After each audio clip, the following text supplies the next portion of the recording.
Good morning, everyone. My name is Frank Hain. I'm on the marketing team at Platform 9, where we're making private and hybrid clouds easy. First off, thank you guys very much for joining our webinar, Nightmare on Storage Street. We hope to make some of your cloud storage infrastructure less of a nightmare and hopefully more of a dream by the end of this webinar. Bryan Wagoner, our lead systems engineer, will be starting off kind of talking about cloud storage kind of at large.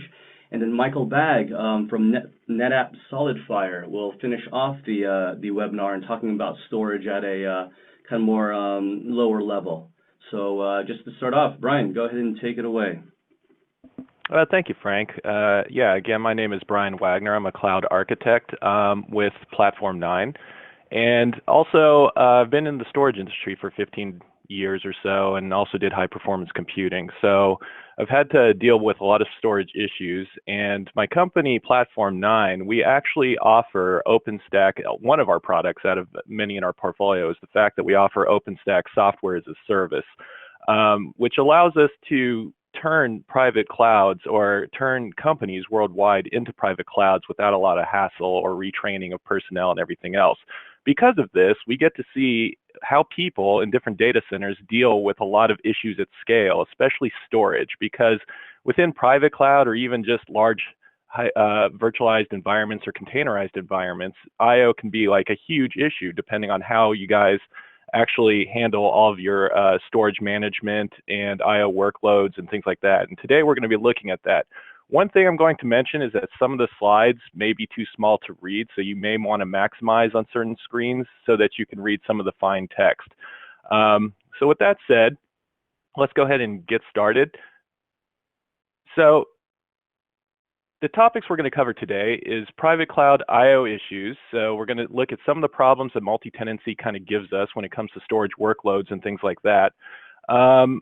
OpenStack volume management. So I'll briefly kind of cover OpenStack volume management in my segment, then my peer will kind of continue volume management techniques and things like that inside the NetApp SolidFire portion of this presentation. But I will say for the purposes of this presentation, we are going to concentrate on block storage issues, and we'll save file and object store issues for a future discussion, just because of the amount of time that we have to talk today. I'm going to spend a lot of time talking about localization of storage I/O as a technique in private cloud. I chose this technique because it should be universally adaptable for not just private cloud, but public cloud, and also even virtualized or containerized environments if you're not cloud yet. So it's kind of a universal technique, and I'll be concentrating on cascading caching architectures and how to deploy them. And also, just due to time, what myself and my peer are going to try and do is set you on a course of discovery, if you will, so that we can kind of introduce you to concepts. But due to time, we won't be able to get super in-depth on them. But we will give you contact information for follow-up questions and everything else if you need some in-depth questions afterwards. We'll also talk about quality of service. How can you affect quality of service in a private cloud and during volume management, things like that. And then, of course, enterprise flash inside an enterprise environment, and a private cloud.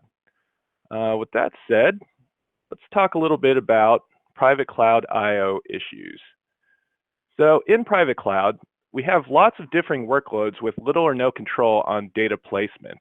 One of the big problems there is somebody might stick an OLTP database or two of them right next to an entire parallelized transcoding workload on the same server. And you really have no say in how that happens, and you're probably not going to be looking at workloads close enough to live migrate one set of workloads off of a server or anything like that. So in cloud, generally speaking, once a workload is created on a particular server, it's on that server and it's not going away. So that large block, sequential I/O may take up all the bandwidth because somebody spawned a parallelized job, and now the latency increases for the OLTP database. It's kind of a nightmare. So we need to look at how to fix problems like that without having to use much management or get involved with humans to actually take care of that.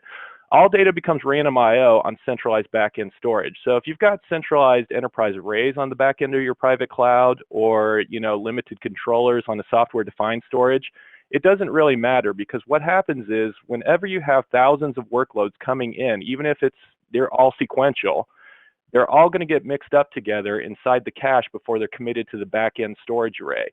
So with that said, over time, all workloads simply become fragmented and random. And as you know, with disk-based storage, which a lot of people are still using today just for the density purposes, that can be very problematic, because now disk cannot handle random I/O very well. So we'll talk about how we can still use disks and keep that random I/O workload with low latency. Large block sequential workloads can trample small block random I/O.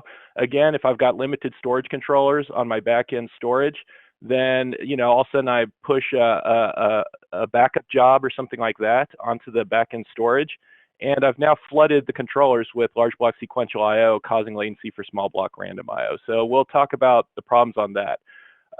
Huge strains on the network. So basically, if all that storage is now flying across the network, and of course, replication for disaster recovery and everything else that's happening on the network, internet access, 1,000 nodes that have to communicate with each other just for regular network traffic and everything else that's going on, that's a huge strain that we're putting on the network. What if we could kind of reduce the amount of storage I/O that goes across the network? So we'll talk about that. Provisioning, maintaining service levels, and managing thousands of LUNs rapidly can be difficult, especially in multi-tenant environments. Luckily, OpenStack sort of already gives us an answer out of the box. And again, my peer will go further into that topic a little bit later on. So we'll talk a little bit about that in the next slide. And context switching of 10,000 LUNs, or a LUN per VM, can actually start becoming a problem for storage controllers. And you might say, hey, we'll just increase the number of storage controllers, but that can be costly. It could add complexity to your private cloud environment. And at the end of the day, having more storage controllers, there is kind of a point where just adding more isn't going to net you any good results because of crosstalk and other issues. So we can still deal with that, without having to buy expensive storage arrays and all that kind of good stuff. And we'll talk about those techniques a little bit. And then, of course, back-end block storage, maybe servicing other services beyond the private cloud or even the customers, because that storage array or set of storage or software-defined storage you're using may not just be for your private cloud. It may be being used for a whole bunch of other customers or something like that you have no control over. So with that said, let's talk a little bit about OpenStack and how it deals with volume management. Now, again, if you're not familiar with OpenStack, it's okay. Some of the concepts we teach in this class today will work for other cloud stacks that are out there. But specifically speaking, OpenStack offers this concept of Cinder. So you'll see on the right-hand side of the slide, the Cinder module. And Cinder actually automates the creation of LUNs and the management of LUNs. And you can even do it in a way where users can self-service their storage automation and self-service the storage provisioning. So even fiber channel zones and everything else, and LUNs and snapshots and all of that stuff doesn't have to be taken care of by a storage administrator per use. By combining Heat with Cinder, you can now sit there and automate very complex storage provisioning jobs, and now you don't have to manage 10,000 different LUNs. And again, my peer will cover that a little bit more later on with RESTful APIs and how SolidFire treats that, for instance. Just as an aside to mention the other modules of OpenStack, and by the way, if you don't have OpenStack today, you can use products like EMC Viper, for instance, for storage automation. And there's a lot of different products out there that will work for storage automation. Again, NetApp's got a bunch, and I'm not going to mention those because they're going to talk about them during their section. But at the end of the day, there are a lot of options besides OpenStack, and a lot of the other cloud stacks don't deal with block volume management very well, because one of the problems that people face is that OpenStack has become the de facto standard in private cloud. So how do you connect into a storage array for that last mile? Well, luckily with OpenStack, all the different storage vendors out there provide the last mile interface for the block storage management. So now block storage and managing tens of thousands of LUNs becomes very simple. So just as a quick aside, Neutron is a software-defined networking, which can provide both software-defined networking or manage other software-defined networking products such as Cisco ACI or VMware NSX and a bunch of others. Glance is an image repository for our templates. Nova is a compute controller that can control containers or hypervisors. Keystone is for authentication of the OpenStack framework. sort of a single sign-on controller for the OpenStack modules and all the users and everything else. Heat is an orchestration. It's really the brains of the whole thing and how to automate everything from the deployment of your applications to the block storage to software-defined networks. Slomometers for metering and reporting if we have to do chargeback and billback and everything else. And Murano is for application deployment because I want to be able to push a button and deploy network storage and everything else with ease without having to have any human intervention. But then I also need to do complex applications on top of all that. So Murano is going to handle that for me. And then our product uses Clarity UI, but in the OpenStack architecture, you may have Horizon, for instance, as the self-service portal for your private cloud framework. All right, so with that said, let's talk about our first storage sort of concept today. I/O localization in private cloud. Well, as we talked about, one of the problems with private clouds, I may have thousands of nodes and only a handful of back-end storage arrays. So at the bottom there, I'm showing two storage arrays. One's an enterprise flash array. One is a disk-based array that might have tiered storage or something else inside of it. And then Cinder, of course, will control those storage arrays and manage them for me in an automated fashion. Nova, of course, will provision and take care of the thousands of nodes that are out there for the compute side of the house. And all of these nodes are generating read-write workloads, and it could be sequential workloads, it could be random workloads, it may be a facial recognition database where there's no caching that you can really do or anything like that. So wouldn't it be nice if we could maybe take some of the strain off of the network and even the back-end controllers, and if it's disk, the back-end RAIDs or whatever self-healing method you're using for your software-defined storage or your enterprise array. So one of the techniques that we can achieve is using localization of the reads. And I'm going to talk about different concepts and softwares and paradigms to do this. But wouldn't it be nice if I could take all of the reads off of the network and therefore, or as much as I can, and therefore allow the network transport to only deal with mostly write traffic, and of course the controllers to deal with mainly write traffic, reducing latency overall, and now having workloads get most of their reads off of local hardware.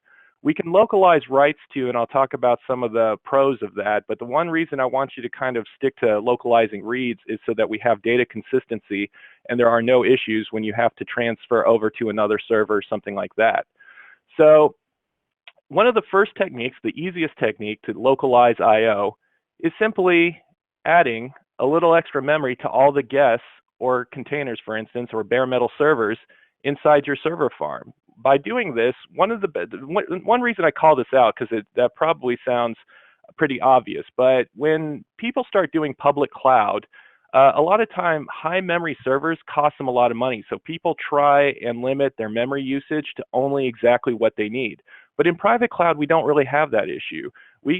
Memory can be a lot cheaper on the hypervisor nodes. And in fact, we can even deduplicate memory using kernel same page merging on, for instance, Linux hypervisors. And of course, other hypervisors have memory duplication techniques that they utilize to make use of memory. And the beauty there is that if I use more memory per guest and, for instance, give it to an application that's very good at dealing with data and I/O and localizing I/O, such as a database, for instance, or Oracle database, for instance, that may localize using increased SGAs, all of their I/O very efficiently.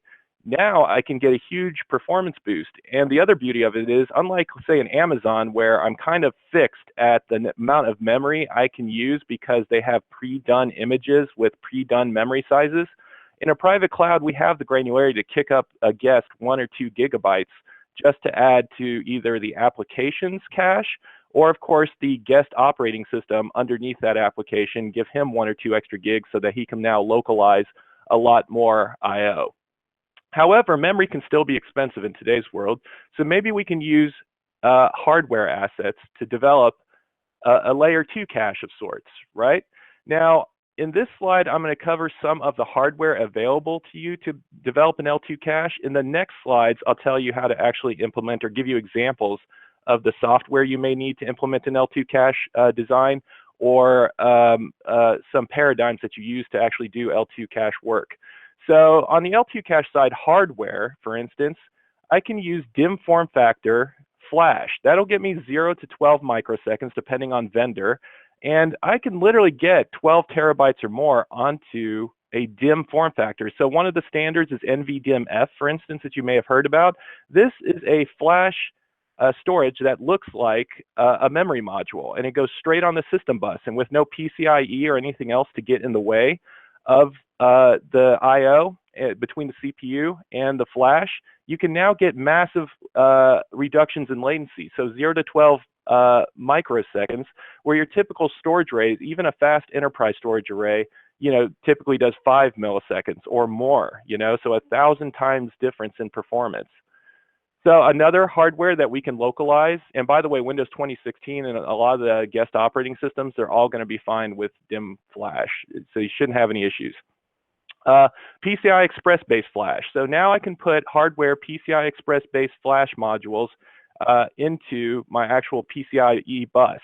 And the nice thing there is, again, we get some good performance, 50 to 100 microseconds in that neighborhood, again, depending on vendor and, server and that kind of thing. And I can use them as block devices if I want to. Most of these guys also come with their own caching drivers on the software side, and we'll talk about that in a little bit. But if they don't, I'm also, again, going to give you some generic softwares to develop L2 caches to localize storage. And then finally, you have the SSD solid-state disk-based flash, which is then taking a flash chip and put it into a disk package. And so there's a big difference there, because now I've got a host bus PCIe card that I have to put in place. I have to treat flash as a disk. So unfortunately, the latencies start exploding there. So that might be 500 milliseconds to a millisecond, depending on, 100 milliseconds to a millisecond, depending on vendor and the setup of all the different cards and SATA 2 and everything else. And then last but not least, as far as the hardware is concerned, this is a technique I've used in large environments who say, hey, I can't afford a lot of flash or enterprise flash for my environment. So even though this won't localize I/O, one of the things that we can do is deploy a small amount of flash storage enterprise-wide, hook a LUN from the flash array to all of the different hosts out there, bare metal or guess or what have you, create a LUN off of that one central flash storage array. Then hook a LUN from the disk-based storage arrays to all the guests or bare metal servers or hypervisors or whatever, and then use the LUN that you created off the flash array as a L2 cache so that it deals with random workloads very well. And then for the data volume, use the disk-based storage array. So with a little bit of flash or enterprise flash, I can accelerate an entire data center. And the beauty of that too is that basically I'll be able to deduplicate globally the cache for all the different servers. So while I may not be able to localize cache traffic, I can enhance all of the disk-based I/O traffic without doing storage tiering or anything like that. Now, this is not the same as storage tiering, because storage tiering usually works on schedules of 24 hours or more. And the other thing too is that when I'm talking about L2 caches and using flash as a cache, that's much more granular in the blocks that real-time get performance optimized. So don't mistake what we're talking about here with tiering. And I don't want to tier onto the hypervisor's node's local storage, because then I run the risk of data corruption if I lose that server. So again, this is why I'm sticking to an L2 or cascading cache technique to localize traffic and take a lot of the bandwidth and problems off of the network and off the backend storage controllers. So now that we've talked a little bit about the hardware that you can use to actually develop L2 caches, let's talk about some of the software. With Windows, I actually like a product. There are many products out there if you go out onto the internet and look, but one of the ones I like is Romex Primo Cache. So that will allow you to take any Windows host, even hypervisors or guest. It doesn't matter whether you implement in the guest or implement at the host level. It creates an L2 cache, and there's lots of tunable parameters in it. It's very easy. Of course, you got things like storage spaces that you might use, but you got to be a little careful with using storage spaces, because if you localize writes, there is some benefits to doing that. You just have to be careful when localizing writes, because you may get some level of data corruption, or you may get older data if that server goes down. But for some people and some workloads, that's fine, because one of the benefits of localizing writes is that now, even if you have completely random I/O for writes, it can be transacted sequentially, because the server itself will collect up all the writes and simply keep them local and then transact them as a group later on. VMware, there's vFlash Read Cache, easy to turn on if you've got Enterprise Plus. If not, then you might have to use other drivers that are out there. But that comes built in as a feature to the VMware hypervisor, for instance. On Linux, ZFS has an L2 ARC. It's got a ZIL, but I'm asking you to use the L2 ARC or read accelerators inside ZFS. LVM Cache, Bcache, Enhance IO, you guys can go look all those up. Oracle has Smart Cache for the Oracle database, for instance, which is a read cache for the Oracle database that can use SSD or local drives. You might also put temp database spaces and stuff like that on local SSD to enhance performance of a database. And then, of course, various hardware manufacturers that create PCIe or DIMM form factor flash drives or flash storage also provide you a way to do caching and things like that on level 2 with those. So you might look into that. And finally, let's look at some of the ways that you combine these two techniques of the hardware with the software. So I can implement L2 software cache technologies in the guests themselves. So if I'm running a VMware as a hypervisor or Hyper-V or KVM, I can go into the guest. If that guest is Windows, I can put the L2 software in the actual guest, provision some ephemeral storage off of that local server, ephemeral being the direct attached flash that's in the server, to act as a read cache device within the guest, and then of course the Cinder volumes, block volumes off the enterprise disk arrays into that same guest, and now I can just use a read cache in the guest and the data volume and everything remains intact if the server goes away. I can still have decently consistent data on the enterprise storage array. I can activate vFlash on VMware data stores today, and if I use the Cinder VMDK driver, there's not a lot to do. When I provision VMDKs on a data store, I can now sit there and take care of read cache acceleration, and all you had to do was use a little bit of flash inside your local server and activate vFlash, and now you're off into the races and you didn't have to do anything with Cinder or anything else. If I use ZFS on the file systems of my KVM hypervisors, I can actually create a Z pool using local flash as L2 ARC read devices, and then data volumes off of the SAN storage array, thin provisioned, very large, and you can over provision your back-end storage arrays and software-defined storage. And now I've got a pool on the local hypervisor that I then create ZFS file systems and put those on the mount points of your ephemeral storage that you're using for the KVM hypervisor, meaning whenever you sit there and create a guest, that guest will automatically be put on that file system, and that file system has read acceleration already created on it. So that's another way to do it. And again, there's many permutations to this, so I'm only giving you examples today just due to time. And then finally, if you provision one LUN to guests, and this is what I was saying, if you buy a little bit of flash and put it, on your SAN as opposed to in the actual servers, I can use that flash to provision one LUN to use as a caching device for all my guests or bare metal hypervisors.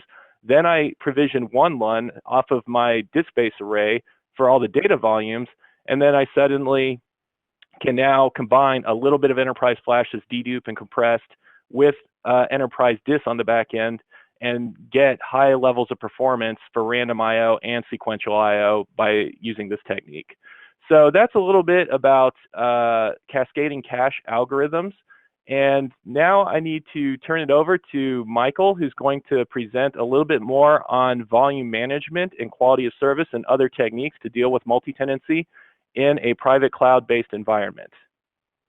Great, Brian, thank you very much. This is Frank. If I may slide in real quick, I saw some audience members already sent in a few questions, so thank you in advance for that. But for those of you who don't know, there's a text field right underneath the slides. Please feel free to put in your questions there. We'll get into them right after the presentation. Happy to kind of batch it there. Thanks. All you, Michael. All right, thank you very much. My name is Michael Bagg, and I'm a systems engineer at NetApp SolidFire. And like my peer here, I used to be the cloud architect at a national telco here in Canada before becoming a storage geek here at SolidFire. What I wanted to introduce to you today was a little bit about Cinder and talk a little bit about SolidFire and get into some of the quality of service and automated management techniques that you can apply using SolidFire. SolidFire is a RAID-less, node-based, all-flash, scale-out block storage platform. I know it's a mouthful, but I'll explain a little bit further as we get into the slides. So just to kind of get back to what we were talking about in OpenStack and where Cinder maps to the block storage platform. Cinder started a long time ago when a couple folks decided to break Cinder out of Nova. There was a precedent set by the Neutron folks to do this kind of thing. And when during the Grizzly release, the first Cinder project was born. And when it started, there was just 3 or 4 drivers, a handful of functions were available, and then there was just a small number of contributors led by John Griffith, who was one of the senior engineers here at SolidFire back in the day, and began to lead that. And he was the PTL for the first 3 years or so to develop Cinder into sort of the maturity that it has now. So you cut to the latest release of OpenStack. There's something like 80 different drivers floating around in there. And if there's a storage vendor out there, I'm sure they have a Cinder driver to support the platform. This is a popular driver in OpenStack. There's a number of functions that's getting more and more mature. You have features like replication that are now being built into Cinder. And it gets more and more sophisticated with every release. Let's see here.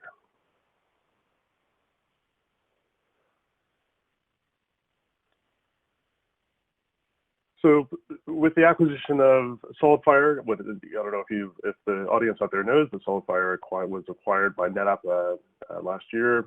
I think it was finalized in February, so we're now nearly 8 or 9 months in. With that acquisition, NetApp is now the leader in the contribution to the 2 primary storage drivers in OpenStack. SolidFire, of course, has been the main contributor to Cinder, and NetApp had been developing the vanilla driver for a period of time. Background there. And this gets into a little bit more of the discussion that we're having today, where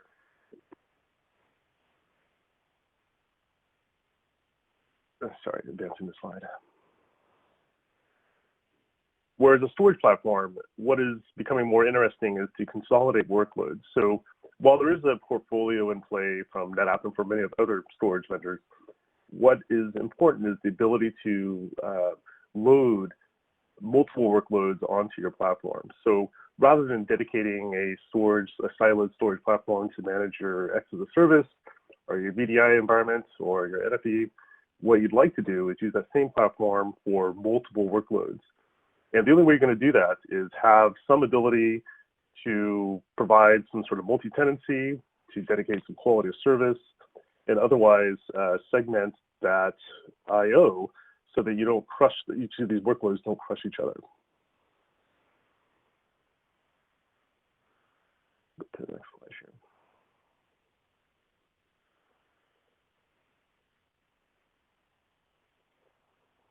Sorry, building out the slide. So SolidFire was created and developed for the cloud. It was developed specifically to address those kinds of multi-tenancy issues that we are addressing. And OpenStack requires this kind of scale out, this granular scale build. And if you know, the sort of scale model that you would attempt when you're building your OpenStack environment is kind of a node by node basis. So when you're scaling your compute, you like to just slot in another node as you begin to scale your workloads. And that's the same sort of premise of the SolidFire. So SolidFire is a node-based architecture. This isn't a dual controller and shelf-based platform. This is a node-by-node base. So every time you add a node, you are adding virtualized amounts of capacity and virtualization and virtualized performance to that platform.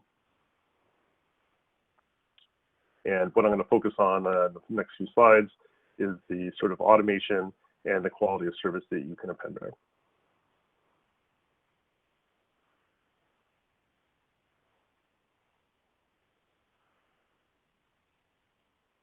So with the Cinder driver, you get, of course, it's just built in. There's no need when you acquire or implement your SolidFire platform. You do not need to set any drivers up. You don't need to do a host-based driver or a host-based library in order to attach your SolidFire platform. You essentially just add the sort of 6 lines of text to your Cinder conf file. restart your Cinder service, and you then have the ability to reach into your SolidFire cluster. So it's very easy to implement, very easy to set. You're up and running quite quickly.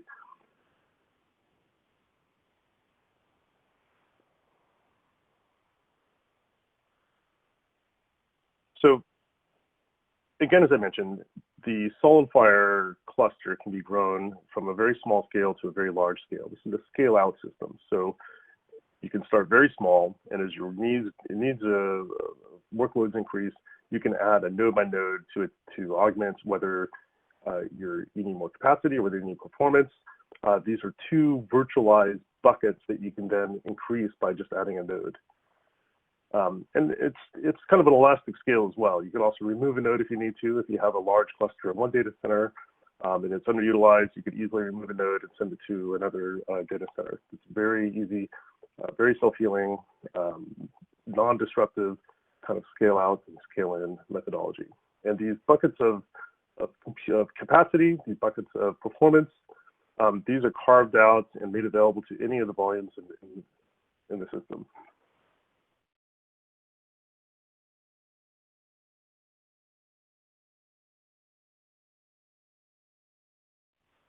So I'm going to spend a little bit of time on the quality of service. Without having a quality of service, without being able to set sort of a minimum, a maximum, and sort of a burst control over your volume set, you're not going to be able to do multi-tenancy.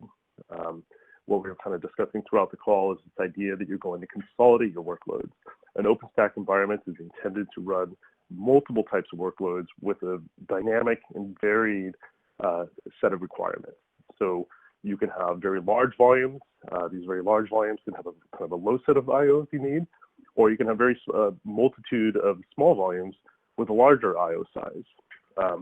And at scale, it becomes quite important that you're able to set a quality of service on each and every one of those volumes.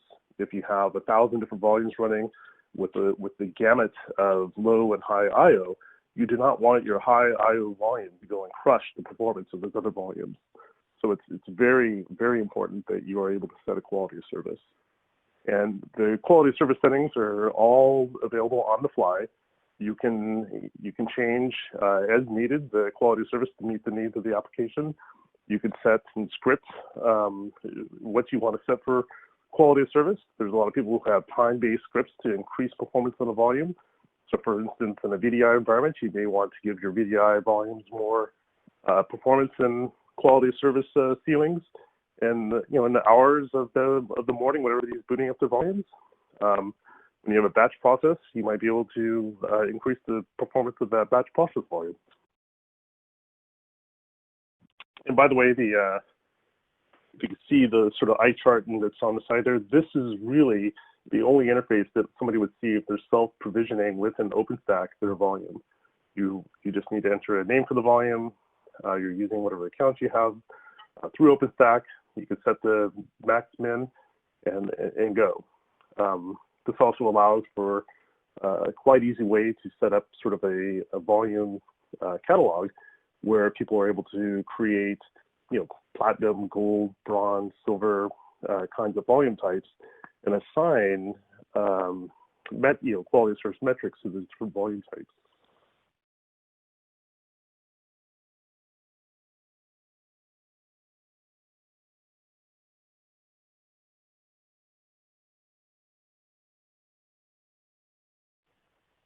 So here I just have a little example of what happens, or what might be an example of what occurs when a boot storm or a high I/O ingest or some other type of activity, the creation, for instance, of multiple volumes. If you do not have quality and service in place, what would happen is that volume I/O would crush other volumes on the system. After you set a quality of service, after you define those max, min, and burst kinds of settings, you were able to define a swim lane that those volumes would be able to live in. And of course, after the boot storm, they would all live within their swim lanes.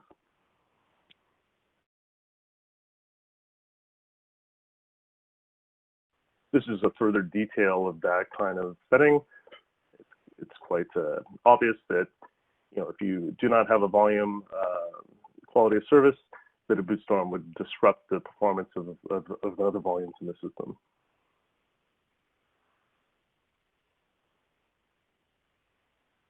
here, of course, after quality of service is set, you see that after the boot storm, we see no impact to performance.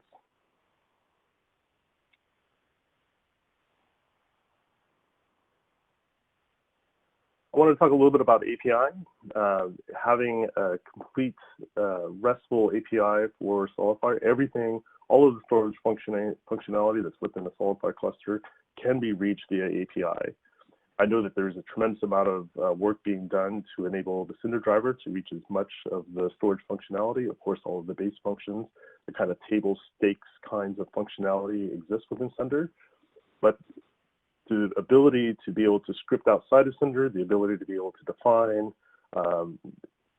metrics around thousands or tens of thousands of volumes through a scripted automated mechanism is critical for many environments. Particularly, you think about something like NFV, where applications and cloud-aware applications need to be able to self-generate and regenerate, create, allocate, and destroy volumes on the fly.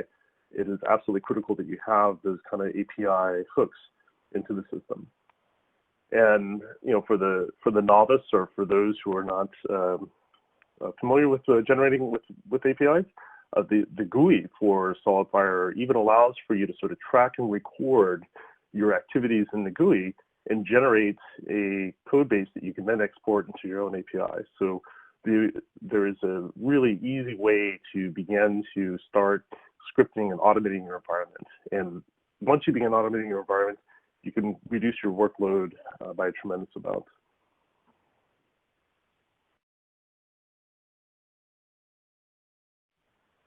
And of course, as part of that automation, as part of having a RESTful API, the ability to develop plugins, to integrate with OpenStack, to integrate with companies like Platform 9, that is a true strength of SolidFire, is its ability to have everything that's available within that system be automated, to have an API exposed for it. The documentation is very clear and clean. With each OS upgrade, there's a very clear line of deprecation. So, very nearly all of the API rules and API sets and calls that you make from 4 or 3 years ago can still be made on the most modern and latest version of OS for the system. And of course, any that you make today should be available years down the road.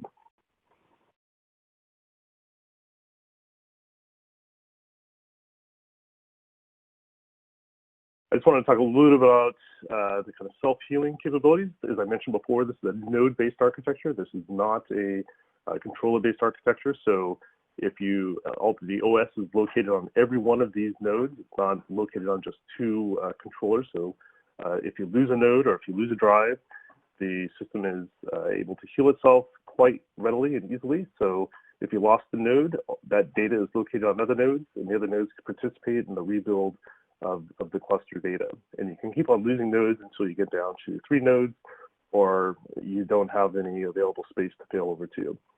So this is as I said, this is a share nothing architecture. This is not a dual controller architecture. This is a node-based architecture wherein data is shared across the entire cluster. And this allows for things like not just the quality of service that we were speaking to earlier. This allows for the kind of high availability, the ability to do a cloning and snapshots based on metadata rather than on block size. You don't need to do this is a reservationless kind of snapshot system, so you can make snapshots that don't impact your capacity. Let's see here.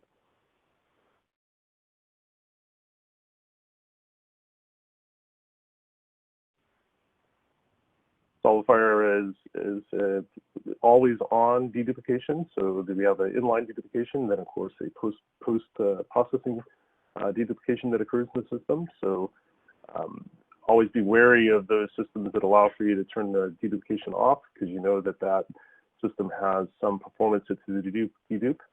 Whereas in the SolidFire system, the dedupe has no impact to performance, and you can expect to see with the kinds of OpenStack workloads they have on there, some pretty high dedupe rates. But of course, this is a workload-based dedupe.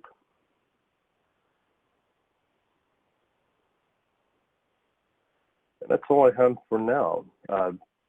please, if anybody has some questions, I see some questions from the audience, but if you have more, please enter them in and we'll get to them. Michael, thank you very much. Actually, first question looks like it's going to be directed over to you. Someone was asking, what do large cloud deployments currently look like today for SolidFire? What's their use case? Well, some of the largest cloud deployments that we see are, on paper, of course, you can scale up a SolidFire cluster up to 100 nodes. But typically what we see, and some of our customers, the largest deployments are up to multiples of 40 node clusters. And the use case varies. I think that there are some web workloads that are running in production, but some of the more interesting use cases are the sort of large-scale DevOps shops who are deploying thousands of volumes to their development teams on a daily basis, where they're able to spin up and tear down database sets, dev environments on a daily basis, and they do that at a huge scale across national dev test centers. Great, thank you, Michael. The second one is more about OpenStack, so it might be more for Bryan, more for you, but then Michael, maybe you can definitely chime in. Basically, the question is: are you seeing a shift in how the demographic of OpenStack deployments? Yeah, definitely. Over time, OpenStack's become very mature, and the distribution models for OpenStack have changed a lot. So OpenStack, used to be kind of difficult, or any cloud stack for that matter, used to be very difficult to implement in small companies and medium businesses and even robo. And so one of the issues that came up is that people just thought it was too complex to turn themselves into a private cloud in the past. But that all kind of goes away, especially with OpenStack this year.